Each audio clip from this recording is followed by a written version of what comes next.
स्वागत है आशु sir. Good morning. काफी वॉलेटाइल सीरीज रही है, काफी वॉलेटाइल बाजार रहा है इस सीरीज में। अपसाइड के कोई कैंडिडेट्स बचे हैं इस बार? हाँ दीपांशु, ऐसी बात नहीं है। एक दो अपसाइड के भी कैंडिडेट हैं। कैंडिडेट से ज्यादा सेक्टर है।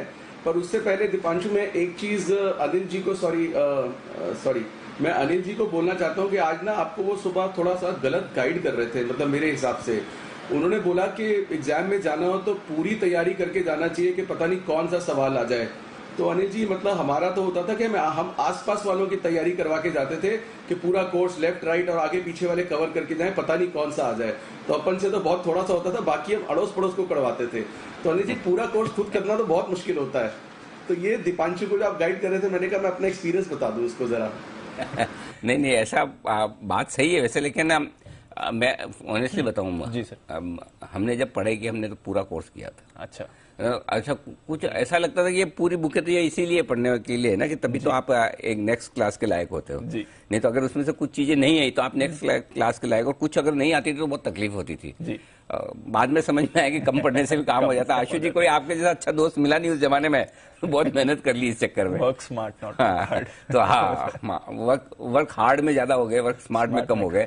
अब मैं सीख रहा हूँ धीरे धीरे आप लोगों से, इसलिए अब मैं आप सब लोगों से, देखो इतने सारे हमारे एक्सपर्ट सबसे काम करवाता हूँ मैं बिल्कुल, वही बेस्ट है। लेकिन आइडिया आपने अच्छा दिया, दूसरों से भी करवाया जाए।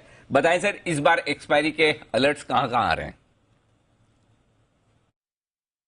जी देखिए, कल आपने एक बहुत अच्छा विश्लेषण किया था जो मैं सुन रहा था। अब आप बोलेंगे आप तो रोज ही अच्छा विश्लेषण करते हैं, बट जो एक चीज आपने अनिल जी कल बोली थी कि जो बाउंस बैक भी आता है जो वॉलिटिलिटी के साथ साथ, वो इंडेक्स में आ रहा है, क्योंकि इंडेक्स में कॉल शॉर्ट हो जाती हैं, पोजीशंस लोग काफी लेते हैं, ट्रेडिंग बहुत ज्यादा है, 70-80% ट्रेडिंग इंडेक्स में होती है। तो जो बाउंस बैक भी आता है अनिल जी, इंडेक्स में आता है, स्टॉक्स बहुत कम पार्टिसिपेट कर रहे हैं। अनिल जी, बजट का महीना था और अगर आप रेशो देखते हैं, बिगिनिंग ऑफ द बजट, जो opening of the budget long short position थी वो 10:1 थी। मतलब 10 लॉन्ग स्टॉक्स थे और एक शॉर्ट था, अगर किसी की जो नॉर्मल एवरेज निकाले। अनिल जी, ये एवरेज बहुत ज्यादा थी। मतलब पिछले कई सालों के बजट को अगर निकाल के देखें, और उसके बाद सब कुछ नीचे आ गया। तो अनिल जी, जो पॉपुलर स्टॉक्स हैं जिनमें एक्सीडेंट्स हो चुके हैं या और भी ज्यादा हो सकते हैं, क्योंकि नीचे आने के बाद भी अनिल जी कोई होप ट्रेड बना रहता है कि शायद बाउंस बैक करेगा, इतनी जल्दी लॉस करता नहीं है। तो उसमें सबसे बड़ा जो फ्रंट लाइन कैंडिडेट है वो तो है टाटा पावर। वो अनिल जी काफी नीचे आ चुका है, और आपको याद होगा इसी महीने में बजट के एक दिन पहले 249 के रेट पे जिस तरह का ओपन इंटरेस्ट और ट्रेडिंग हो रही थी, तभी मैंने इस पे क्वेश्चन मार्क डाला था कि कुछ गड़बड़ हो सकती है। तो पहला स्टॉक तो अनिल जी टाटा पावर। उसके बाद अनिल जी मैं पॉपुलर स्टॉक्स की बात करूंगा, पूरी लिस्ट तो कवर नहीं कर सकते। दो और पॉपुलर स्टॉक्स हैं, स्टेट बैंक ऑफ इंडिया और आईसीआईसीआई बैंक। अनिल जी, ये भी मतलब अपने ऊपर से मुझे लगता है कि स्टेट बैंक ऑफ इंडिया में भी ना बिल्कुल भी दम नहीं दिखा रहा, और ये ऊपर का लेवल है 520 पे। इसीलिए हमने एक डिसिप्लिन भी रखा हुआ है कि अच्छा लगने के बावजूद भी फ्रेश ट्रेड नहीं करना जब तक डिप ना आए। तो अनिल जी, एक स्टेट बैंक ऑफ इंडिया और आईसीआईसीआई बैंक, ये दोनों स्ट्रॉन्ग काउंटर है वैसे, लेकिन अगले 4 दिन के लिए ये भी नीचे जा सकते हैं, क्योंकि इसमें भी मुझे लगता है कि टेंशन है और ये बिल्कुल दम नहीं दिखा रहे और बाउंस बैक में पार्टिसिपेट नहीं कर रहे।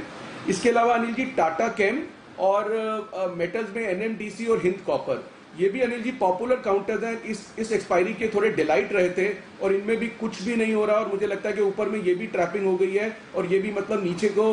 Anil ji, accident word use इसलिए नहीं कर सकते क्योंकि इसमें मार्केट में इस बार मतलब 2 बार एक्सीडेंट हो चुका है। तो I would not use the word accident, but definitely cautious रहना चाहिए कि और नीचे टम्बल डाउन हो सकते हैं ये, तो इनमें कॉशियस स्टैंड रखना चाहिए, क्योंकि बजट के मंथ में housing finance, infra, EV theme, power theme, इसमें ही आएगा। यही एक फेवरेट थे, और यही सारे के सारे इंक्लूडिंग कैपिटल गुड। भेल को देखिए, भेल भी ऊपर के भाव पे बिल्कुल सस्टेन नहीं कर रहा और पिछली 2 एक्सपायरी से लोअर लोज बनाया जा रहा है। तो भेल in spite of capital goods वो भी ठीक नहीं लगता।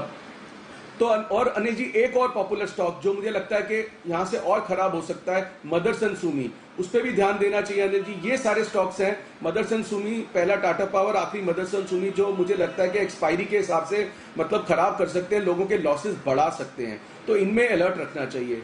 एक सेक्टर है अनिल जी जो मुझे थोड़ा बेटर लगता है, और वो एक्सपायरी के हिसाब से नहीं, शायद अगले हफ्ते में जो फर्स्ट वीक में ऑटो नंबर्स भी आने हैं, मुझे ऑटो सेक्टर अच्छा लगता है, इसमें महिंद्रा एंड महिंद्रा, अशोक लेलैंड, ये दो स्टॉक्स हैं जो रिजिलियंस दिखा रहे हैं, रिजिलियंस मार्केट की गिरावट में भी। तो ये लगता है कि अगर मार्केट सुधरेगी तो आउट परफॉर्म कर सकते हैं। तो auto sector is the only sector which is silver lining जो थोड़ा दे रहा है, और उसमें दो स्टॉक्स हैं, अशोक लेलैंड और एमएनएम, और बाकी एनर्जी जो मैंने सारे स्टॉक्स शेयर किए हैं वो सबके सब प्रेशर और दे सकते हैं।